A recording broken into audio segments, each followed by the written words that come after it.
Unit 25 Central State Administrative Relationship. Indian Constitution is neither purely federal nor purely unitary. The federal form is clearly manifest in the constitutional distribution of powers between the Union and the states, not only in legislative fields but also in executive and administrative fields. In normal times, the constitutional scheme has to ensure autonomy of the states in regard to the spheres of activities earmarked for the states in the Constitution. Specific subjects have been allocated to exclusive fields of the center and states respectively, and certain subjects have been allocated to the concurrent field with the stipulation that the state and concurrent fields the states should have the freedom to follow their own policies except to the extent that parliament itself decides to legislate under the powers given to it under the constitution. Historically, a highly centralized colonial government had slowly been transformed into a semi-feudal setup. In post-independent India, the needs of planned development, national integration, and maintenance of law and order resulted in a considerable degree of centralization of powers in the hands of the center. Single party rule for a long period of time has also contributed to the increasing preponderance of the center. Central state relationship in reality is a matter of interaction between the two levels of governments in course of discharge of their duties to people. In administering subjects like education, health, agriculture, etc., the two levels of governments have to interact in the interests of efficient management of these functions. Administrative problems assume political color when the interactions are conditioned by considerations of power and hegemony. As the Administrative Reforms Commission commented, the problem of central state relations has acquired new dimensions and new importance in recent times due to several political parties being in power at the center and in the states.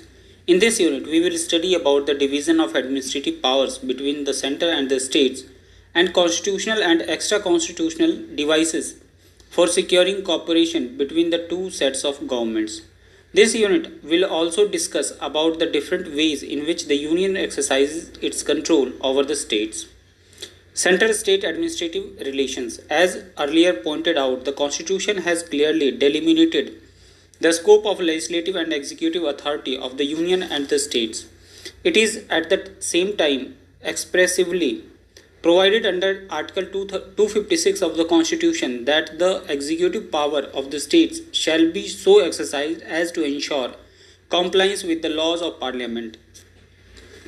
Also, the Union executive power extends to the giving of such directions to the states as may appear to the Government of India to be necessary for the purpose.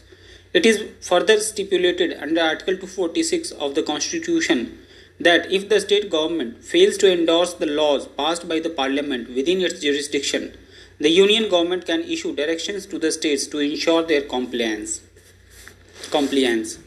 Adequate provisions have been made in the Constitution for the division of executive powers between the centre and the states. The executive powers of the centre extends primarily to the matters that respect to which Parliament has exclusive authority to make laws. Similarly, the executive powers of the states extend to all those matters which are within their legislative domains. But with regard to the matters which are in the concurrent list, there are three courses of action with the Parliament in reference to the enforcement of legislation. It can leave it entirely to the states or may take over the task of enforcing it, or it may take upon the enforcement of a part of the law, leaving the rest of it to the states for enforcement. The executive powers of the Union also extends to giving of directions to the states as to the construction and maintenance of means of communication declared to be national or military importance.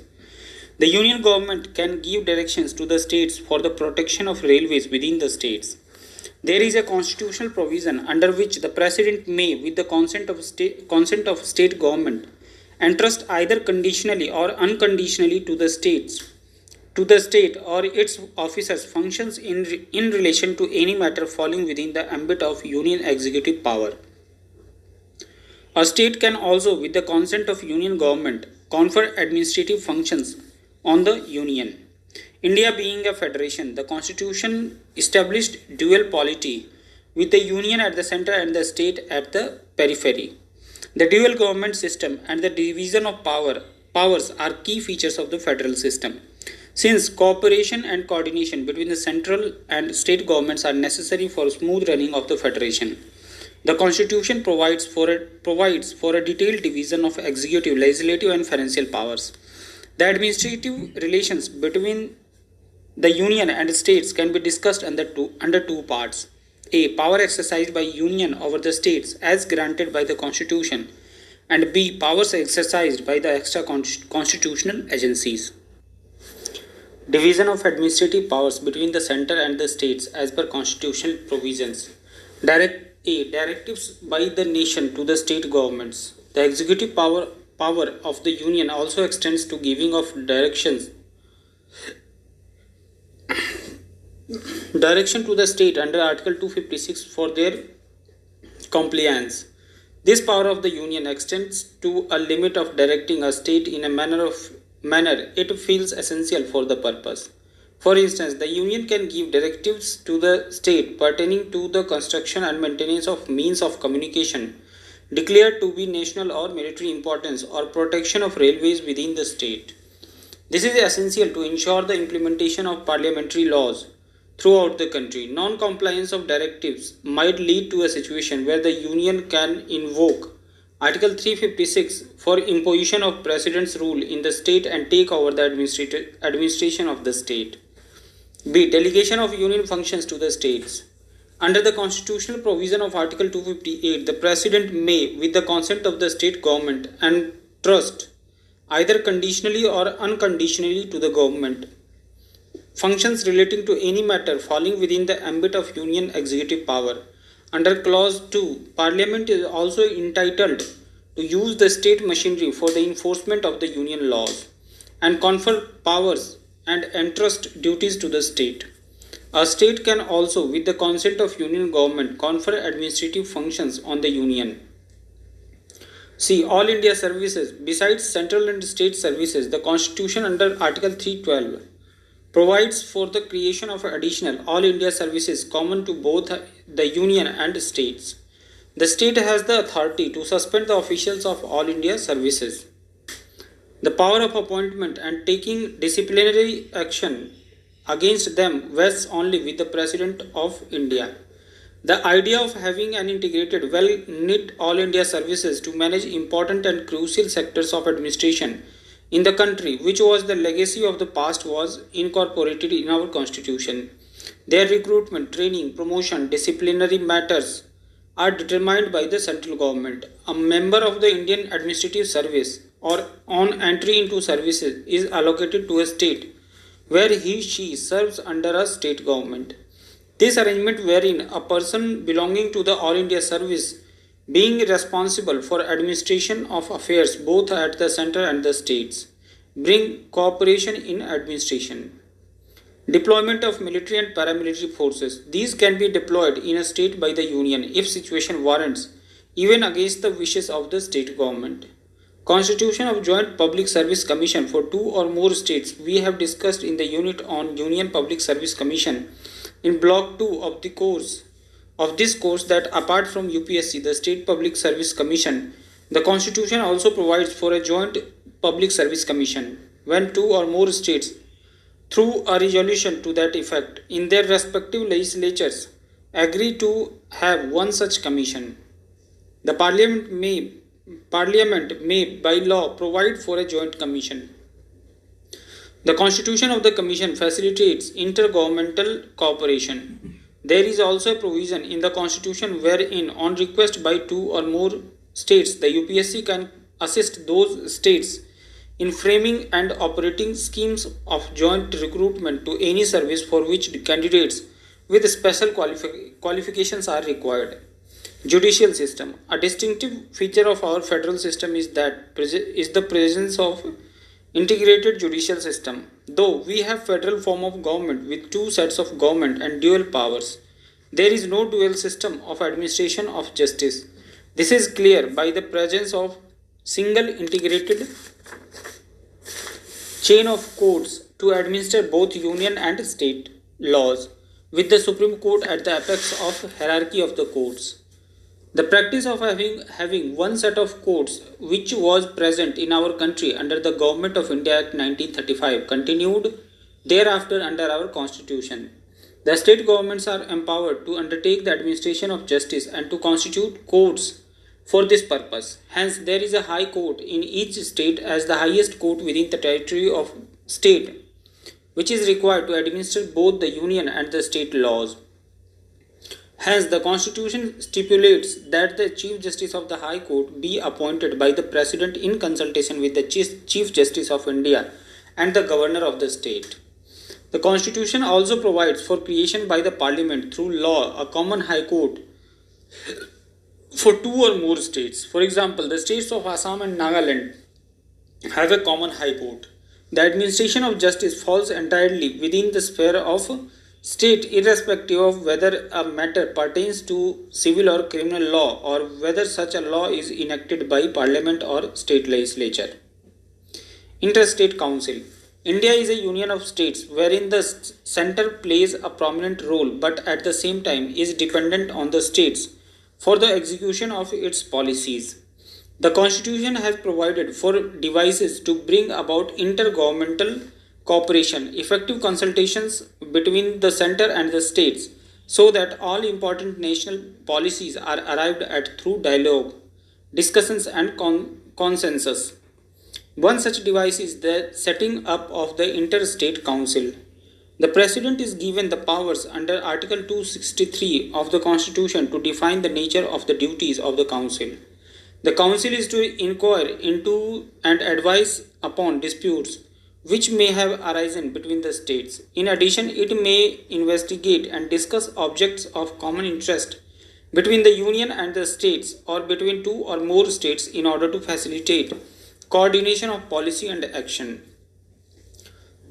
Three such councils have been set up. Number 1, Central Council of Health. Number 2, Central Council of Local Self-Government. And number 3, Transport Department Council. Based on the Sarkaria Commission's recommendations, a permanent interstate council has been created on 1st April 1990, consisting of 6 union cabinet ministers and the chief ministers of all the states and those union territories, with the legislative assembly with prime minister as the chairman. The Sarkaria Commission recommended that in order to differentiate the interstate council from the other bodies set up under the article, it must be called Intergovernmental Council. Interstate water disputes. In India, there are many interstate rivers and their regulation and development has been a source of interstate function. These relate to the use, control and distribution of water of interstate rivers for irrigation and power generation. In the Indian Constitution, water related matters within a state are included in the state list, while the matters related to interstate river waters are in the union list. Keeping in view this problem of unending river water disputes, the Constitution framers vested the power to deal with it exclusively in Parliament. The Parliament hence may by law provide for the adjudication of any dispute or complaint with regard to use, distribution or control of the waters. The Interstate Water Disputes Act was enacted by the Parliament in 1956, according to which tribunals are set up for adjudication of water disputes referred to them. The Union government has so far set up 4 interstate tribunals for Narmada, Krishna, Godavari and Kaveri. Parliament may constitute an authority like the Interstate Commerce Commission in the USA to enforce the provisions of the Constitution relating to freedom of trade, commerce and intercourse throughout the territory of India. Such an authority has, however, not yet been set up. Federal government involves dual government. It is therefore necessary to provide for the acceptance of public acts of both governments to avoid intergovernmental conflict. In the functioning of federation, a state refusing to recognize acts and records of another state may give rise to confusion and inconvenience. To eliminate such a possibility, the Constitution of India provides the full faith and credit clause, Article 261I of the Constitution stipulates that full credit and faith shall be given throughout India to public acts, records, and judicial proceedings of the Union and all the states. The term public acts relates to not only statutes but to all other legislative and executive acts of the Union and the states. This clause serves a very important purpose of eliminating any possible hindrance to the normal transaction of administrative activities in the Indian Federation. Center-state financial relations. The provisions relating to the financial relations between the Union and the states are derived from the Government of India Act 1935. The areas of taxation have been clearly demarcated between the center and states. The states have little powers in taxation and are heavily dependent on the center for financial resources. The chief source of finance of the state is the grants in aid from the center. The 7th schedule of the Constitution provides for specific entries reserved for the Union and the states for imposing taxes. The Union can levy taxes on the 12 items of Union list 82 to 92A. Similarly, the states list contains 19 items on which states are empowered to collect taxes. The residuary powers in taxation vests with Parliament. There is fourfold classification of tax revenues between the Union and the states. These are A. Taxes levied by the Union but collected and wholly appropriated by the state, Article 270. These are stamp duties and duties of excise on medicinal and toilet preparations. B. Taxes levied and collected by the center but wholly assigned to the states, Article 269. These include duties on succession to property other than agricultural land, state duty on property other than agricultural land, terminal taxes on goods and passengers, railway, sea or air, taxes on railway fares and freights, etc. C. Taxes levied and collected by the Union and distributed between the Union and states, Article 270. This includes taxes on income other than agricultural income. D. Taxes levied and collected by the Union but may be shared with the states. This includes the customer and excise duties if Parliament by law so provides. Grants in aid and loans. Besides the devolution of revenues from different taxes, the centre provides grants in aid to the states as per Article 275 to the states for the purpose of promoting the welfare of the scheduled tribes and raising the level of administration of scheduled areas. Also, every year grants are made to the states as elected by the Parliament or the recommendations of the Finance Commission. Borrowing powers. The Constitution also provides for the borrowing of money from the Union and state governments under certain provisions. As per Article 292, the Union government has powers to borrow money on the security of Consolidated Fund of India, either within or outside the country, subject to limitations imposed by Parliament. Recently, the state governments are also empowered to borrow money on the same basis from outside India. Finance Commission. Besides provisions relating to demarcate of taxes and distribution between Union and the states, Article 280 provides for the constitution of the Finance Commission. The President of India constitutes it every 5 years. It is to consist of a chairman and 4 members. The Finance Commission is entrusted with the tasks to recommend to the President about the number 1 distribution of the proceeds of tax between the Union and the states and the allocation between the states of the respective shares of such proceeds. Number 2. Principles that should govern the grant in aid out of the Consolidated Fund of India. Third, measures needed to augment the Consolidated Fund of a state to supplement the resources of the panchayats in the states and municipalities. And fourth, any other matter referred to by the President in the interest of sound finance. Till now, 12 Finance Commission have been set up. The 13th Finance Commission has recently been constituted with C. Rangarajan as the chairman. Financial relations during emergency. The financial relations between the Union and the states undergo changes during proclamation of emergency.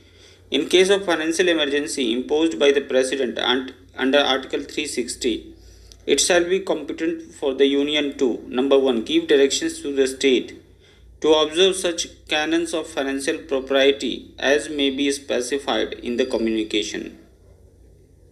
Number 2. Instruct state governments that the salaries and allowances of all public servants, including judges, be reduced in the specified manner. And number 3. Reserve for the consideration of the President all money bills and financial bills after they are passed by the legislature for the state.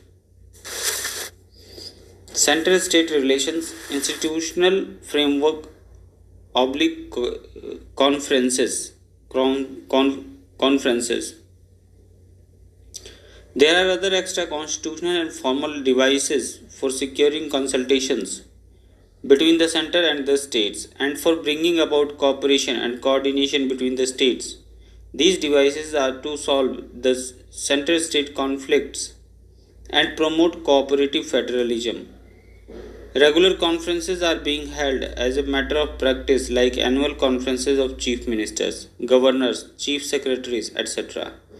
The Governors' Conference serves as a useful forum where the President, who is the chairman of the conference, is appraised by the governors of the political, social, and economic situation of the states. Similarly, the Chief Ministers' Conference serves as a potential forum for discussion of a whole range of issues concerning the states and harmonization of relationship between the center and the states. Likewise, a conference of Inspectors General of Police, which is held generally twice a year, provides a common platform for discussion of issues like crime situation in the country, prevention and investigation of crime, training, morale of police force, suppression of immoral traffic in women and children, etc. Such conferences help in the development of coordinated approach to operational problems of police. Since establishments such as Central Reserve Police Force, Border Security Force are maintained by the center, the conference gains importance in bringing about cooperation of these units with the law and order machinery of the state. In this connection, the role of the Planning Commission and the National Development Council deserves special mention. Originally set up to formulate an integrated national 5-year plan for economic and social development and to advise the Union government on planning and development, the Planning Commission has over the years extended its activities over the entire sphere of administration. There has therefore been justifiable criticism that the Planning Commission, which is an extra constitutional and non-statutory body, has encroached upon the autonomy of the states in a significant way. The other extra constitutional body, the Planning Commission, has evolved to get the cooperation of the states is the National Development Council, which consists of all the ministers of the Union Cabinet, the chief ministers of the states, and the administrators of the Union territories. The main objective of the NDC is to review the working of the 5-year plan periodically and to recommend measures for the achievement of the aims and targets set out in the national plan. But generally, the decisions of the Council are binding on the state governments and Government of India.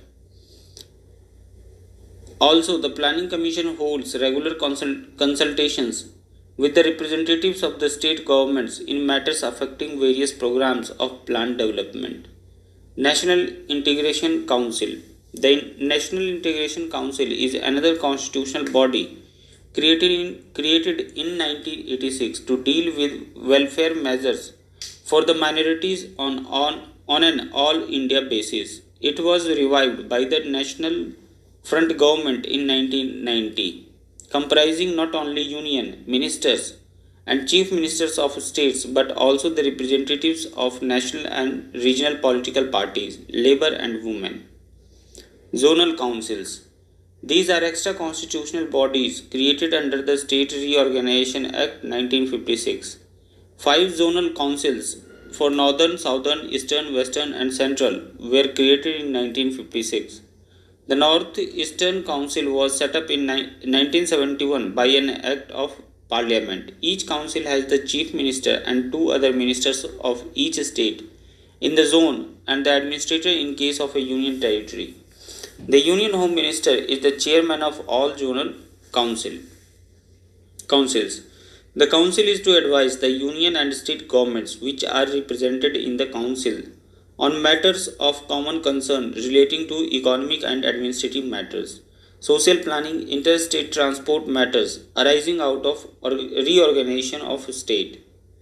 Sarkaria Commission. The Sarkaria Commission on Central-State Relations was constituted in 1983 under the chairmanship of Justice R.S. Sarkaria, a retired judge of the Supreme Court. It was to examine and suggest reforms for an equitable distribution of powers between the center and the states. The report was submitted in 1988 and it made 247 recommendations in this regard, suggesting 12 amendments to the Constitution and 20 new legislations. Though it did not recommend any drastic structural changes, it desired streamlining the provisions of the central-state relations. It suggested the center's financial hold over the state to be diluted and autonomy be given in this regard. The major recommendations include the governor of a state to be non-political person appointed with the concurrence of the chief minister. Article 256, 257 and 265 of the Constitution and provisions designed to secure coordination between the union and the states for effective implementation of union laws. Nonetheless, a directive under Article 256 and 257 and application of the sanction under Article 365 in the event of its non-compliance is to be used as a last resort. Before issue of directions to a state and application of section under Article 356, utmost caution should be exercised and all possibilities explored for setting points of conflict by all other available means. The representative state to be consulted before deployment of Union armed and other forces in that state. Sharing of corporate taxes between the center and the state to be made mandatory. The transfer of High Court judges should not be against their will. The state should have more control over the matters in the concurrent list and center's hold over the union list should be loosened. To foster cooperative federalism in intergovernmental relations, the Commission recommended the setting up of Interstate Council under Article 263. Though the Commission provided a comprehensive review of central-state relations, few recommendations were accepted. This include the President's proclamation while imposing emergency in a state should include the reasons as to why the state cannot be run as per the normal provision of the Constitution. As far as possible, the center should issue a warning to the state government before resorting to the use of Article 356. The Interstate Council under Article 263 as recommended by the Commission has been set up termed as Intergovernmental Council. Sharing of corporate taxes between the center and state has been made mandatory. Venkatachalya Commission. The latest high power body constituted to examine the working of Constitution is the National Commission to review the working of Indian Constitution, which was notified on 27th January 2000 with Chief Justice Venkatachalya as chairman. The terms of reference of the Commission were as under.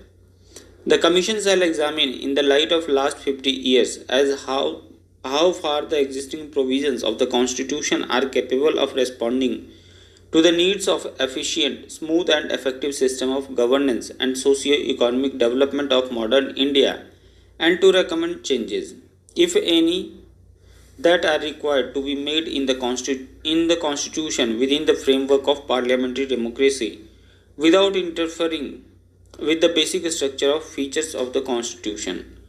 The Commission functioned with the aid of 10 expert teams after having identified the major fields of incisive review. Number 1. Examine ways to strengthen democratic institutions and their accountability. Number 2. Review electoral reforms. Number 3. Review the pace of socio-economic change and development and eradication of poverty. Fourth, promote literacy and employment besides ensuring social security. Review center-state relations including Article 356, appointment of governors, financial relations and sharing of revenues. Strengthen Panchayati Raj institutions. Enlarge the fundamental rights and improve the rights of the minorities and weaker sections. Effectuate fundamental duties.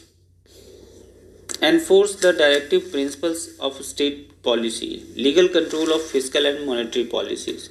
It appears that the Commission, born out of a controversy about the scope of inquiry, delimited its area of inquiry in such a way that parliamentary democracy and the basic structure were out of bounds with them. For them, the Commission made as many as 248 recommendations touching on these 10 areas of intensive inquiry. Out of these, only 58 involve amendment of the Constitution, 86 pertain to legislative measures, and the rest require executive action. Unfortunately, this Commission report proved to be a damp squib.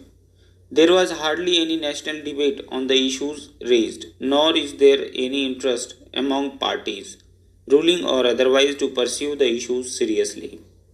Emergency provisions. In normal times, the Union and the states are expected to function separately within their constitutionally delimited spheres of activities.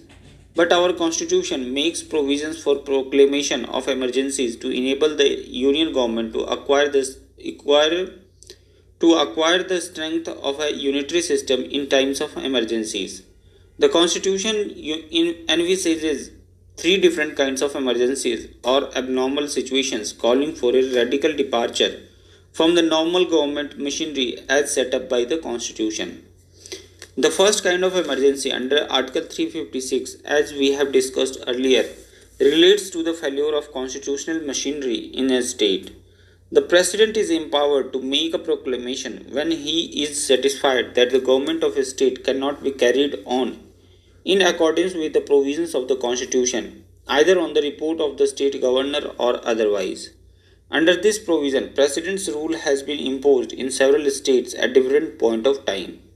It has proved to be drastic coercive power which takes nearly the substance away from the normal federal polity prescribed by the Constitution.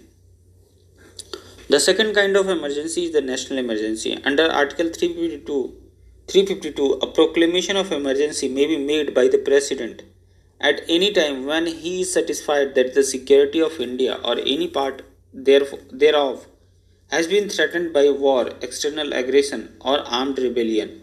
Such a proclamation has far-reaching consequences for the fundamental rights of and for the exercise of executive, legislative, and financial powers of the Union government. The nation virtually slips into a unitary system in times of national emergencies. A third type of emergency, the financial emergency, may be proclaimed by the President under Article 360.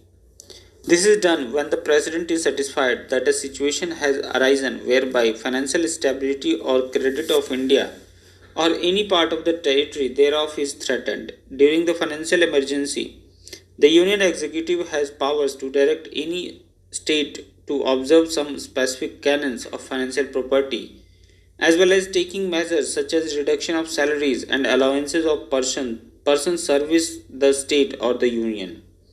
The emergency provisions are so drastic that when the proclamation of either of the emergencies is in operation, the government is carried practically on a unitary basis, and during the crisis, the state governments are in effect merely subordinate governments and function as a part of a union structure. Concluding observations. To sum up, the administrative relationship between the center and the states in India has evolved during the course of colonial rule.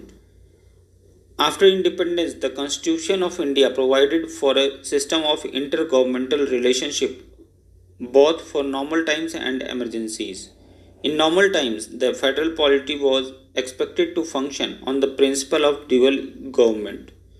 The history of highly centralized government in the past, the influence of the Government of India Act 1935, and the concern of our founding fathers about national stability, peace, and harmony lead to the acceptance of a constitutional arrangement of, of distribution of powers that deliberately tilted the scale in favor of the Union. Later, in course of actual governance, the political forces started reshaping the Indian polity, and central dominance through President's rule and other provisions harmed the effective working of the federal system. As different political parties came to power at the union and the state level, the phenomenon of central dominance had steadily come under attack by the constituent states. The politics of center-state relations revolved around such issues as more powers to the states, the more financial resources to the states, and even a clamor for redrafting of the Indian Constitution. In response to the states' demand, the Sarkaria Commission, which was set up to review the working of the federal system, suggested appropriate constitutional changes, but nothing substantial came out of it. But it seems that in the years to come, consensus rather than control is going to be the dominant paradigm of center state administrative relationships in the years to come. As the Administrative Reforms Commission cautioned earlier, in our anxiety to strengthen the unity of India, we should not think of indiscriminately concentrating all administrative powers with the Union. Concentration of administrative powers at a distant center tends to breed inefficiently and resentment, which in turn sets the minds of the people against the center. A wise and far-sighted administration must be committed to decentralization of administrative powers. Consequently, a federal polity is a decentralized polity. It needs a political will to design and sustain a decentralized political and administrative system. India waits for the emergence of this system. Let's summary. The distribution of powers between the center and the states in the legislative and executive fields, as stipulated in the Constitution, is clearly delimited in their scope. At the same time, the Constitution provides for devices through which cooperation between the center and the states is facilitated. These include Constitution of All India Services, Joint Public Service Commission for two or more states, and presence of integrated judicial system. Adequate provisions have been made in the Constitution in ensuring smooth financial relations between the center and the states through provision of grants in aid, Constitution of Finance Commission, etc. The setting of Interstate Council by the National Front Government for the first time is considered a positive step towards promoting harmonious relationship between the union and the states in bringing about overall development of the country. The center has emerged strong over the years due to centralization of certain powers in its hand, through giving of directions to the states backed by a coercive sanction for their enforcement. exercising supervisory control over the states in the maintenance of order and proclamation of emergencies. The Union exerts its control over the states. The Sarkaria Commission on Center-State Relations suggested certain constitutional changes which would smoothen the relationship between the center and states. Efforts needs to be made to make our federal system decentralized on both political and administrative fronts.